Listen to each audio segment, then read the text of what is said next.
Hello everyone, welcome to सेवक साधु learning news के इस एपिसोड में जानेंगे कि बीबीसी जैसी बड़ी मीडिया कंपनी मोदी डॉक्यूमेंट्री ऐसे क्रूशियल समय पे क्यों रिलीज करती है, उसका पर्पस क्या है, उसके पीछे का मोटिव क्या है, और उनकी हिस्ट्री भी जानेंगे, उनके बारे में भी जानेंगे, और सबसे लास्ट में आपको ये बताने की कोशिश करेंगे कि ऐसा करके सिर्फ एक डॉक्यूमेंट्री बना के बीबीसी कैसे अपने बहुत सारे गोल्स एक साथ पूरे कर रही है।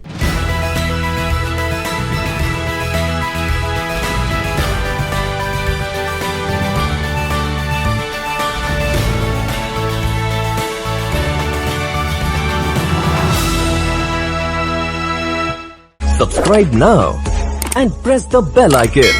Never miss an update.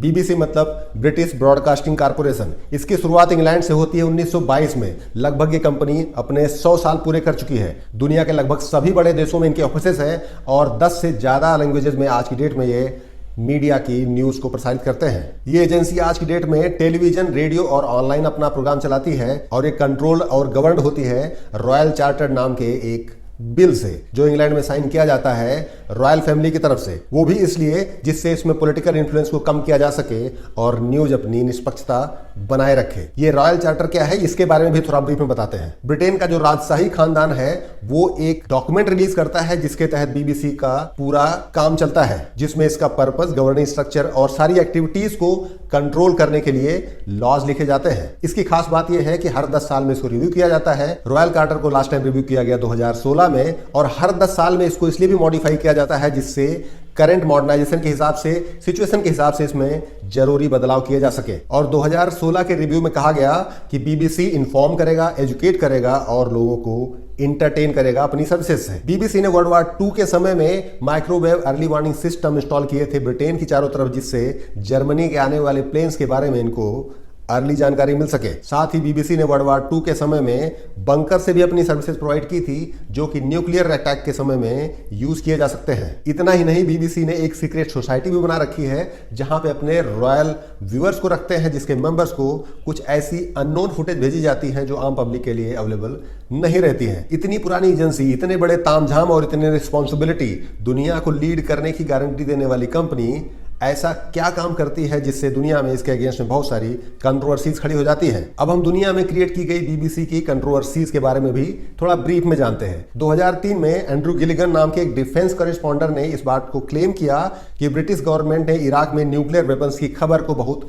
बढ़ा चढ़ा के पेश किया। इस खबर के फैल जाने से दुनिया में बहुत सारी कंट्रोवर्सी खड़ी हुई कि कहीं ना कहीं वेस्टर्न कंट्रीज इराक को अननेसेसरी टारगेट कर रही हैं। इंडिया के अगेंस्ट बीबीसी का रवैया कोई नया नहीं है। 1970 में कलकत्ता और फैंटम इंडिया नाम की एक डॉक्यूमेंट्री बनाते हैं जिसमें दिखाने का कोशिश करते हैं कि इंडिया बहुत ही गरीब देश है। 2015 में इंडियाज डॉटर नाम की एक डॉक्यूमेंट्री बनाते हैं जो दिल्ली के 2012 के गैंगरेप केस पे बेस्ड थी। इससे भी भारत देश की पूरी दुनिया में बहुत ज्यादा किरकिरी हुई थी। इतना ही नहीं, 2019 में आर्टिकल 370 कश्मीर से हटाए जाने पे बीबीसी ने एक वीडियो फुटेज रिलीज की थी जिसमें लोगों को गन फायर सुन के भागते हुए दिखाया गया था। कहने का मतलब साफ है, एजेंसी हमेशा इंडिया के उस एक्शन का विरोध करती है जब भी इंडिया अपने फेवर में और दुनिया की कम्युनिटी को इग्नोर करते हुए कोई डिसीजन लेती है। बीबीसी की हिस्ट्री में सबसे बड़ी कंट्रोवर्सी, जैसा मैंने पहले बताया, बीबीसी गवर्न होता है रॉयल चार्टर नाम के एक बिल से, जिसको साइन करता है इंग्लैंड का राजशाही परिवार। और बीबीसी ने जिस थाली में खाते हैं उसी में छेद करने वाली कहावत को चरितार्थ करते हुए वहां की रॉयल फैमिली में ही एक ऐसा इंटरव्यू रिकॉर्ड किया जिसने पूरे दुनिया में तहलका मचा दिया। राजशाही परिवार की किरकिरी हुई और बाद में वहां की प्रिंसेस की एक कंट्रोवर्शियल रोड एक्सीडेंट में डेथ हो गई। मैं बात कर रहा हूं 1995 में राजकुमारी डायना के दिए हुए एक सीक्रेट इंटरव्यू की, जिसको राजशाही परिवार के महल में शूट किया गया। इस इंटरव्यू को शूट करने के लिए बीबीसी के करेस्पॉन्डेंट सीक्रेटली सारे कैमरे और सारे इक्विपमेंट सीसीटीवी लगाने के बहाने राजमहल में ले जाते हैं और राजकुमारी डायना को फेक बैंक्स के बिल दिखा करके कन्विंस करते हैं कि उनकी बातें राजमहल में लीक होती हैं, इसलिए उनको यह इंटरव्यू जरूर देना चाहिए। ब्रिटेन के इतिहास में राजकुमारी डायना का भी अपना एक इंटरेस्टिंग कैरेक्टर रहा है। वो कहीं ना कहीं लोगों से बहुत घुल मिल के मिलती थी और अपनी राजशाही तड़क भड़क से थोड़ा दूरी बना के चलती थी। शायद यही वजह थी कि राजमहल के लोग उनको उतना पसंद नहीं करते थे। इसके साथ ही बीबीसी पर हमेशा लेफ्ट विंग आइडियोलॉजी को फॉलो करने के आरोप लगते रहे हैं। अब बात करते हैं मोदी डॉक्यूमेंट्री के बारे में। बीबीसी ने जिस केस को लेके ये डॉक्यूमेंट्री बनाई है उसके लिए 8 फरवरी 2012 को एसआईटी ने अपनी रिपोर्ट सबमिट की थी, जिसमें प्राइम मिनिस्टर मोदी और 63 और लोगों को क्लीन चिट दे दी गई थी, जिसको चैलेंज किया गया सुप्रीम कोर्ट में, जिसमें 24 जून 2022 को सुप्रीम कोर्ट, जो कि इंडिया का सबसे बड़ा जुडिशियल बॉडी है, उसने हमारे प्राइम मिनिस्टर मोदी जी को क्लीन चिट दे दी थी। समझने वाली बात यह है कि हमारे देश का सुप्रीम कोर्ट जब प्रधानमंत्री मोदी जी को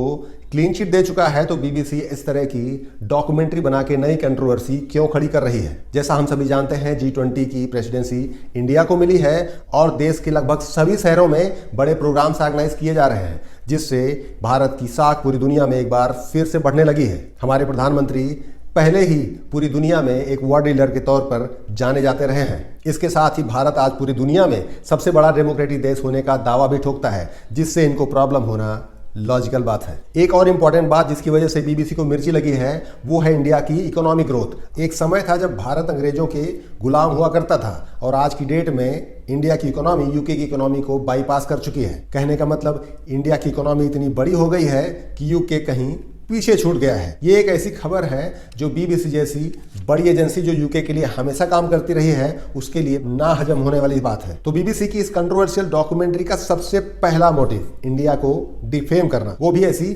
क्रिटिकल सिचुएशन पे जब इंडिया पूरी दुनिया में सीना ठोक के बता रहा है कि yes we have the capability, हम हैं जो दुनिया को आगे ले जाने का रास्ता दिखा सकते हैं, हम दुनिया को लीड कर सकते हैं। हमारे विदेश मंत्री श्री एस जयशंकर के इंटरव्यूज में भी आप देख रहे होंगे, वो यूरोप को आजकल बड़े बड़े पाठ पढ़ा रहे हैं। ऐसी कंडीशन में यूरोप की लीडिंग कंट्री को मिर्ची लगना लॉजिकल बात है। साथ ही एक ऐसी बात जिसको इंडिया लगभग दुनिया के सभी देशों में सक्सेसफुली पहुंचा रहा है कि आज की डेट में डेमोक्रेटिक सेटअप में दुनिया में एक ऐसी डेमोक्रेसी है जहां हजारों लैंग्वेज बोली जाती हैं, लोगों की वेशभूषा अलग है, लोगों की इतनी वर्सटैलिटी के बाद भी कंट्री यूनाइटेड है और दुनिया को लीड करने का मादा रखती है। ऐसी कंडीशन में जो लोग आज भी ये सोचते हैं कि उनकी सुप्रीमेसी हमेशा कायम रहेगी, उनको मिर्ची लगना लॉजिकल बात है। लेकिन समय की सबसे बड़ी ब्यूटी यही है कि समय बदलता रहता है और आने वाले समय में इंडिया विश्व गुरु बनने जा रहा है। इंडिया की इसी चमक को कम करने के लिए इस तरह के प्रोपेगेंडा डॉक्यूमेंट्रीज रिलीज हुई हैं। इसमें एक बात और समझिए, जो हमारे देश में 200 साल राज करके गए हैं, अगर हम उनको बाईपास करते हैं तो भी उनको इस बात का बुरा लगना तय है। आज भी इंग्लैंड में ऐसी एजेंसी से जुड़े हुए कुछ लोग इस बात को मानने को तैयार नहीं है कि इंडिया भी दुनिया को लीड कर सकता है और सुपर पावर बन सकता है। जैसा हम सभी जानते हैं, हमारे देश के जनरल इलेक्शन 2024 में होने वाले हैं। इसमें हमारे प्राइम मिनिस्टर दोबारा पावर में ना आ जाए, उस बात को कैसे रोका जाए, ये भी इनका हिडन एजेंडा हो सकता है। ये तो हुई आइडियोलॉजी की बात। अब बात करते हैं बिजनेस की। पहले न्यूज और सच्चाई को प्रायोरिटी दी जाती थी, पैसा बाद में आता था। आजकल के मीडिया हाउस एक बिजनेस ऑर्गेनाइजेशन तरीके से काम करते हैं और अपने बिजनेस को कैसे बढ़ाया जाए जिससे ज्यादा रेवेन्यू जनरेट हो सके, उस पर भी इनका बहुत बड़ा फोकस रहता है। अगले कुछ मिनट में आपको मैं बताने वाला हूं कि कैसे बीबीसी ने इस तरह की छोटी डॉक्यूमेंट्री निकाल करके अपने बिजनेस इंटरेस्ट को भी पूरी तरह से सेव किया है। आज के समय में किसी भी बिजनेस एजेंसी के लिए 3-4 फैक्टर बहुत ज्यादा काम करते हैं, जिसमें सबसे पहला फैक्टर आता है ऑडियंस साइज, मतलब आप जो बोलते हैं उसको दुनिया के कितने लोग सुनते हैं। और क्योंकि प्राइम मिनिस्टर मोदी एक ग्लोबल लीडर के तरीके से उभरे हैं, तो उनके ऊपर कही गई बात इंडिया में ही नहीं पूरी दुनिया में गौर से सुनी जाएगी। दूसरी सबसे इंपॉर्टेंट बात, ब्रांड रिकॉग्निशन। जैसा हम सभी जानते हैं, इंडियन मीडिया हाउसेस भी आज की डेट में बहुत ही बढ़िया न्यूज प्रोड्यूस कर रहे हैं और दुनिया में अपनी साख बढ़ा रहे हैं। एक समय था जब बीबीसी की तूती बोलती थी। दुनिया के किसी भी कोने में आप चले जाइए, बीबीसी के अलावा बाकी मीडिया हाउसेस के नाम तक आपको सुनने नहीं मिलेंगे। लेकिन आज ऐसा नहीं है। पिछले कुछ सालों में बीबीसी की पॉपुलैरिटी इंडिया में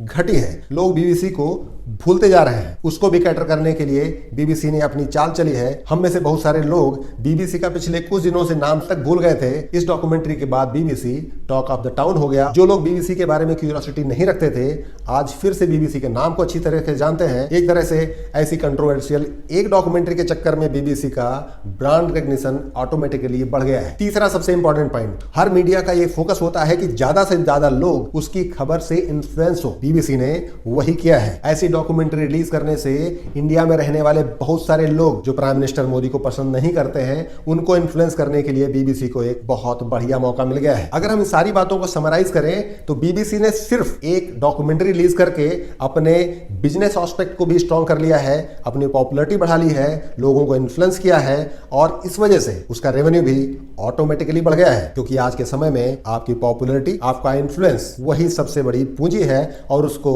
आजकल के डिजिटल युग में बहुत बढ़िया तरीके से इनकेस किया जा रहा है। So my dear friend, BBC कहीं ना कहीं इंडिया की पॉपुलैरिटी और इंडिया की चमक धमक से बहुत ज्यादा परेशान है। बीबीसी जैसी बड़ी एजेंसी जिसका ग्लोबल रिकॉग्निशन है, इस तरह की विवादास्पद डॉक्यूमेंट्री रिलीज करके कहीं ना कहीं अपनी साख में काला धब्बा लगा रही है। सेवक साधु लर्निंग न्यूज के इस एपिसोड में इतना ही। वीडियो को लाइक करें, चैनल को सब्सक्राइब करें और वीडियो आपको कैसा लगा ये कमेंट करके हमें जरूर बताएं। Thank you so much. Subscribe now and press the bell icon. Never miss an update.